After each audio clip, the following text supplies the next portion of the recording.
Hello friends, अर्चना tutorials में आपका बहुत बहुत स्वागत है। आज हम 32 साइज़ का कटोरी ब्लाउज़ बनाने वाले हैं। तो 32 साइज़ का कटोरी ब्लाउज़ में बनाने वाली हूँ बिना अस्तर का, इसलिए हम ब्लाउज़ पीस पे ही डायरेक्टली कटिंग करने वाले हैं। 1 मीटर का मैंने ये ब्लाउज़ पीस लिया है। तो 12.5 इंच का ब्लाउज़ बनाना है लेंथ में। 1 इंच में ऐड कर रही हूँ मार्जिन का। 13.5 इंच पे मार्क किया है। चेस्ट है 32 इंच, तो चौथा भाग हो जाएगा 8 इंच और 1.5 इंच मैंने मार्जिन का लिया है।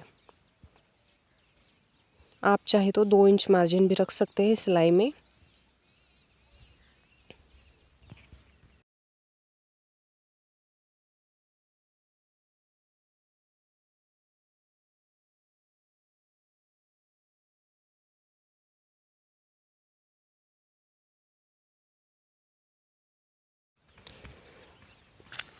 तो सबसे पहले शोल्डर के लिए हमें मार्किंग करनी है। यहाँ पे नेक विड्थ ड्रॉ कर रही हूँ मैं। 2.25 इंच की नेक विड्थ आएगी। शोल्डर आएगा 5.25 इंच का। ये मेजरमेंट मैंने रेडी ब्लाउज पे लिए थे।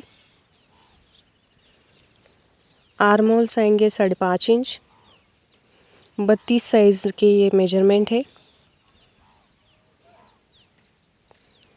चेस्ट 8 इंच और 1.5 इंच सिलाई मार्जिन का 9.5 इंच। आर्म होल में 1 इंच की गोलाई देनी है हमें।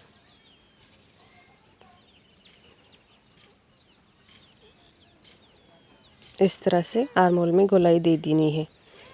बैक नेक हमें 8 इंच का बनाना है। अगर इससे डीप नेक आपको बनाना है तो शोल्डर आपको कम करने होंगे।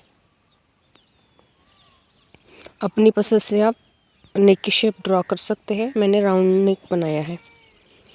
तो ये बैक पार्ट हमारा हो गया था, उसे हमें फोल्डेड कपड़े पर रखना है। ब्लाउज पीस फोल्ड करके 1/2 इंच एक्स्ट्रा, यहाँ पे भी 1/2 इंच एक्स्ट्रा रखना है हुक के पट्टी के लिए। और बेल्ट की स्टिचिंग के लिए मार्जिन चाहिए होता है हमें,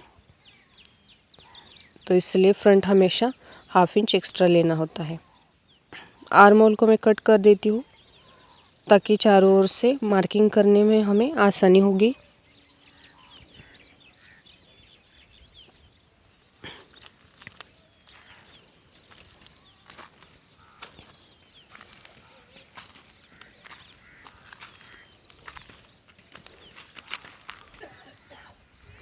आर्म होल में 1/2 इंच की गहराई देनी होती है, उससे फिटिंग अच्छी आएगी।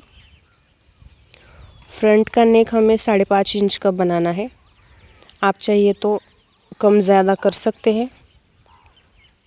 नेक को मैं राउंड शेप दे रही हूँ। बेल्ट के लिए निशान लगाना है 3.5 इंच और दूसरी साइड से 2.5 इंच। इस तरह से बेल्ट की शेप दे देनी है। हुक की पट्टी को छोड़ के 4.5 इंच की कटोरी के लिए निशान लगाना है।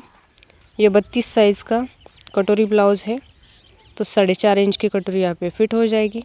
आर्म होल की तरफ से 2 इंच और नेक की तरफ से 1/2 इंच पे मार्किंग करनी है और कटोरी की शेप दे देनी है। अब हम इसकी कटिंग कर लेंगे।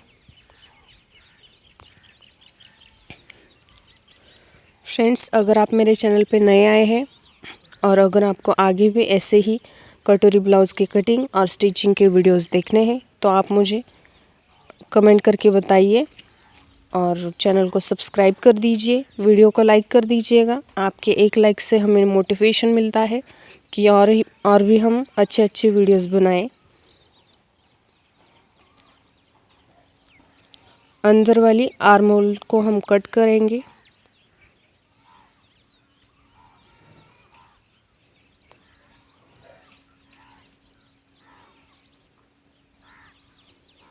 ये छोटी कटोरी हमें मिल गई है, इसे हम कपड़े पे रखेंगे और एक्स्ट्रा मार्जिन से बड़ा करेंगे।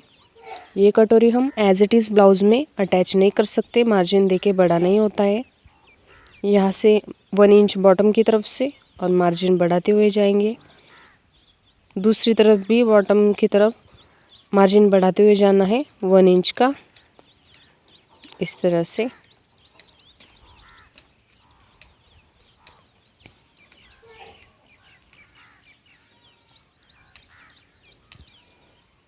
सेंटर से 1 इंच मार्क करना है बॉटम की तरफ और कॉर्नर्स को जोड़ देना है।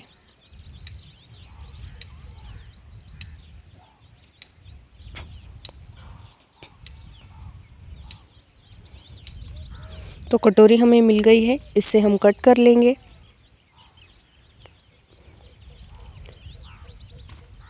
ये मैंने 1 मीटर का ब्लाउज पीस लिया था, इसलिए इस पे हम कटिंग कर पा रहे हैं।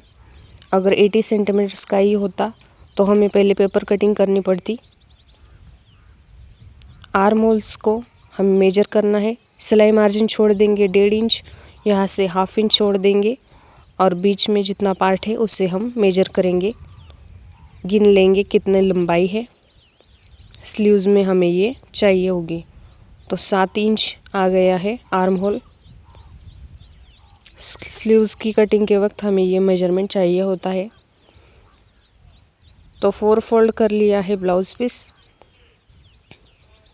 हाइट जितनी बनानी है 1.5 इंच में मार्जिन लेने वाली हूँ, क्योंकि अस्तर नहीं है इसमें, तो इसी को फोल्ड करके हमें फिनिशिंग करनी होगी बाजू की।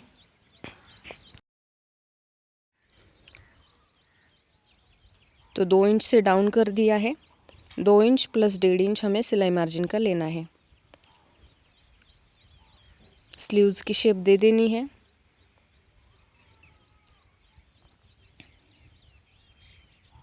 और आर्म होल जो 7 इंच आया था वो यहाँ पे हमें मार्क करना है।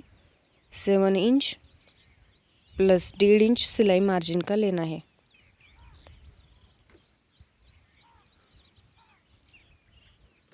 डेढ़ इंच सिलाई मार्जिन का लेना है।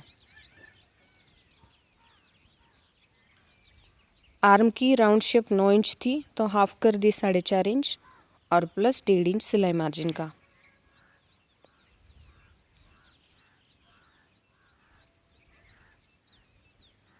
इसे हम कट कर लेंगे। स्लीव्स हमें मिल गई है। तो ब्लाउज़ के फ्रंट पार्ट में जैसे हमने 1/2 इंच की गहराई दी थी, वैसे ही स्लीव्स में भी हमें गहराई देनी है, नहीं तो फिटिंग अच्छी नहीं आएगी। तो 1/2 इंच में गहराई देती हूँ और इसे कट कर लेती हूँ। और याद रहे ये पार्ट हमें फ्रंट में ही लगाना है।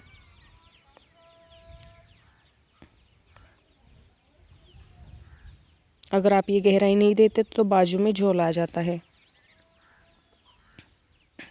इतना ब्लाउज पीस बच गया है, तो मैं फिनिशिंग के लिए तिरछी पट्टियाँ निकाल रही हूँ। गले की फिनिशिंग के लिए हमेशा तिरछी पट्टियाँ ही निकालनी चाहिए, तो फिनिशिंग अच्छी आती है। अगर आप स्ट्रेट फैब्रिक लेते हो सही, तो फिर वो गला खींचता है। चैनल को सब्सक्राइब कर दीजिए और वीडियो को लाइक कर दीजिएगा।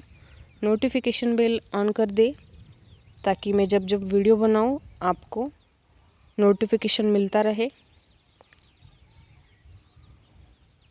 इस तरह से फ्लेक्सिबल होती है तिरछी पट्टियाँ, तो फिनिशिंग बहुत अच्छी आती है।